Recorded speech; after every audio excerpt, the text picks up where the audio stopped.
El gobierno actual no la tiene fácil. Debe atender el fracaso de la guerra contra las drogas y redireccionar los esfuerzos hacia una política incluyente, transparente, fundada en la evidencia y enfocada en garantizar el desarrollo alternativo rural, la paz y la seguridad en todo el territorio nacional y ojalá una gestión responsable del placer.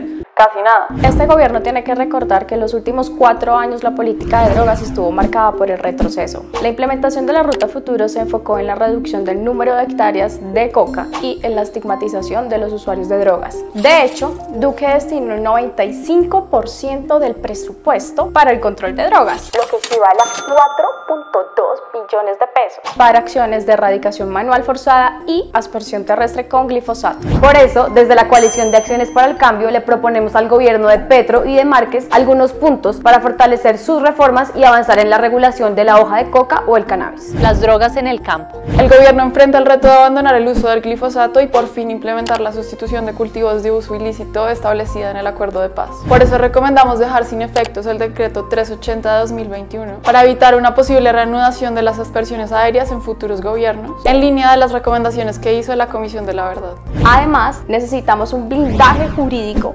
antiglifosato para que esta política no sea retomada y poder redireccionar los recursos que se emplean en estos métodos de erradicación al fortalecimiento del Programa Nacional Integral de Sustitución de Cultivos Ilícitos. El gobierno debe tomar decisiones urgentes para evitar que el PENIS se convierta en un costoso fracaso. Por eso es clave retomar la visión del Acuerdo de Paz que entendió al PENIS como parte de la reforma rural integral, pues es evidente que el tránsito a las economías lícitas requiere un mejoramiento de las condiciones de vida de las poblaciones rurales. Los ajustes que se hagan al programa deben concertarse. Para eso se requiere reactivar las instancias de participación y los diálogos a nivel territorial. Agenda de paz y seguridad. El país atraviesa un contexto de aumento de la violencia, causado, entre otras cosas, por la regionalización de los enfrentamientos, el fraccionamiento de las estructuras criminales luego de la firma del Acuerdo de Paz y la persistencia de economías ilegales que alimentan las finanzas de actores armados. Este contexto de violencia también se expresa en la violencia y asesinato de líderes y lideresas sociales, particularmente aquellas que han impulsado el programa de sustitución. La implementación del PENIS incrementó el asesinato de las personas que lideran la sustitución en un 481%. De acuerdo con la Comisión Multipartidista del Congreso, la política de protección de líderes sociales que implementó el gobierno de Iván Duque se basó en un diagnóstico reducido de los factores de riesgo del liderazgo social al asunto del narcotráfico. El gobierno actual debe desligar la política de seguridad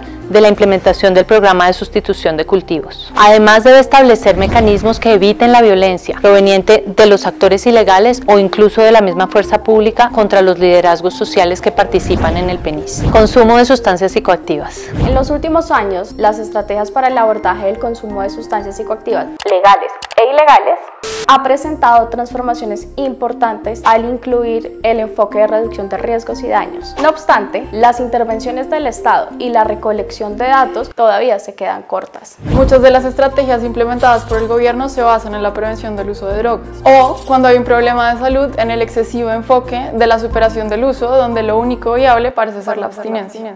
El reto que debe enfrentar este gobierno es implementar el enfoque de reducción de riesgos y daños, que incluye integralmente los enfoques de derechos humanos y de salud pública. Es necesario integrar con más fuerza el consumo de sustancias legales como la nicotina y el alcohol al discurso de la reducción de daños, la prevención y la atención. Estas son las sustancias que más afectan las finanzas del sistema de salud, la nicotina, y los indicadores de alto impacto social, el alcohol. Su legalidad no puede distraer la atención del daño que produce. Encarcelamiento. La política de prohibición de drogas ejerce una enorme presión sobre el sistema penitenciario, al privilegiar el uso del derecho penal para enfrentar los fenómenos de producción y tráfico de estupefacientes. El gobierno pasado se negó a implementar medidas alternativas al encarcelamiento. Este enfoque debe cambiar.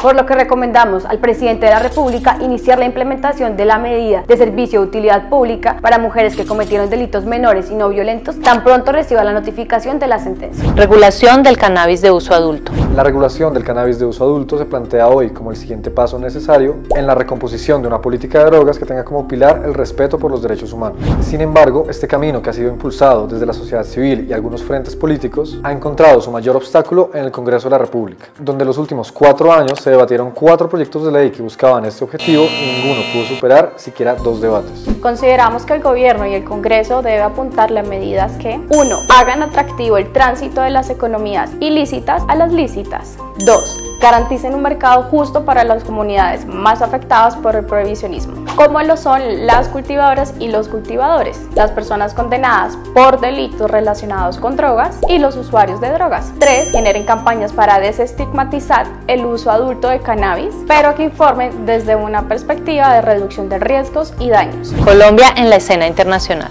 Reformar la política de drogas nos proyecta en el escenario internacional. Colombia no es solo una ficha clave en el narcotráfico. También ha liderado la conversación para transformar el régimen internacional de prohibición. Sin embargo, en los últimos 4 años, el Estado mantuvo una posición estática en el ámbito internacional. Y no solo en política de drogas. Las relaciones con los estados vecinos estuvieron marcadas por una profunda postura ideológica. El reto para Petro y para Márquez va más allá de cambiar el discurso sobre los acuerdos internacionales que sustentan la prohibición. Necesitamos que se enfoquen en un nuevo consenso internacional con base en los siguientes puntos. Primero, la aceptación de que es imposible eliminar el consumo de sustancias psicoactivas mediante la represión. Y segundo, la prevalencia de los tratados y pactos de derechos humanos por encima de las políticas de drogas. Desde la sociedad civil, este es nuestro llamado. Este largo camino marcado por desplazamientos, erradicación forzada y estigmatización puede corregir su rumbo con una política de drogas incluyente, enfocada en la paz y el desarrollo rural, pero sobre todo con voluntad política. Para conocer más información pueden descargar el documento completo en las páginas de Justicia, de Liberar, Corporación Humanas, FESCOL, Elementa y Acción Técnica Social.